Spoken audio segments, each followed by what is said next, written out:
Outlet पर होगा आपके सारे फिजिक्स के इंस्टीट्यूट मैथ्स का सफाया। बस अपने फोन से क्वेश्चन की फोटो खींचो, क्रॉप करो और तुरंत वीडियो सोल्यूशन पाओ। डाउनलोड कीजिए डाउटनेट ऐप अभी या फिर व्हाट्सएप कीजिए अपने डाउट्स 8 400 400 400 पर।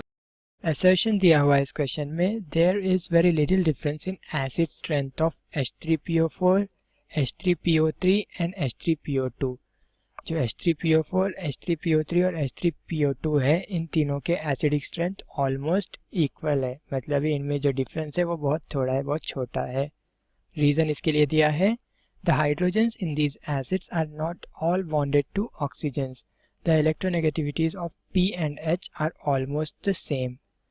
तो जो हाइड्रोजन्स है इन एसिड्स में, वो सारे के सारे हाइड्रोजन्स ऑक्सीजन को बॉन्डेड नहीं है, ऑक्सीजन से अटैच नहीं है। और इसके अलावा जो पी फॉस्फोरस और हाइड्रोजन है, इनके इलेक्ट्रोनेगेटिविटीज़ ऑलमोस्ट सेम है। तो electronegativities of phosphorus and hydrogen are almost same. Second part तो रीज़न का करेक्ट है। अब देख लेते हैं फर्स्ट पार्ट करेक्ट है या नहीं। तो इसके लिए हम H3PO4, H3PO3 और H3PO2 के स्ट्रक्चर्स निकालेंगे। H3PO4 में फॉस्फोरस के साथ होता है अटैच्ड एक डबल बॉन्ड O और 3 OH। तो ये हो गया स्ट्रक्चर ऑफ H3PO4। इसी तरह से अब H3PO3 के लिए निकाल लेंगे।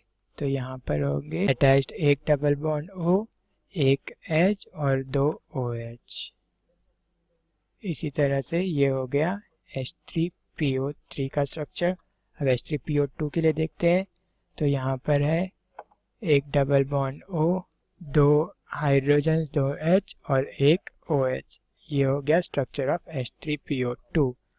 तो अगर हम यहाँ पर देखें तो H3PO4 में सारे हाइड्रोजन्स ऑक्सीजन से अटैच्ड है, पर H3PO3 और H3PO2 में कुछ हाइड्रोजन्स फॉस्फोरस से अटैच्ड है, ना कि ऑक्सीजन से। इस तरह से रीज़न हो गया एक ट्रू स्टेटमेंट, रीज़न ट्रू हो गया। अब असर्शन चेक कर लेते हैं।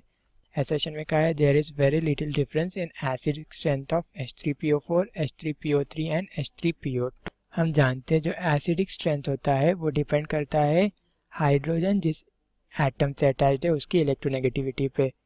तो एसिडिक स्ट्रेंथ डायरेक्टली प्रोपोर्शनल होता है to electronegativity of attached atom.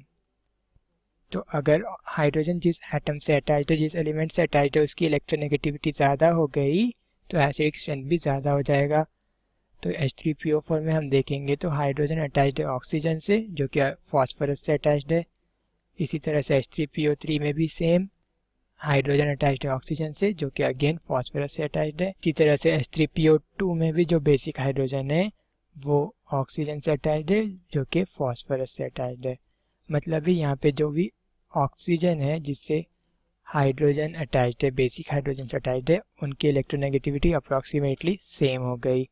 मतलब ही एसिडिक स्ट्रेंथ भी उनका लगभग सेम हो जाएगा। तो इसीलिए acidic strength is nearly same for all the acids.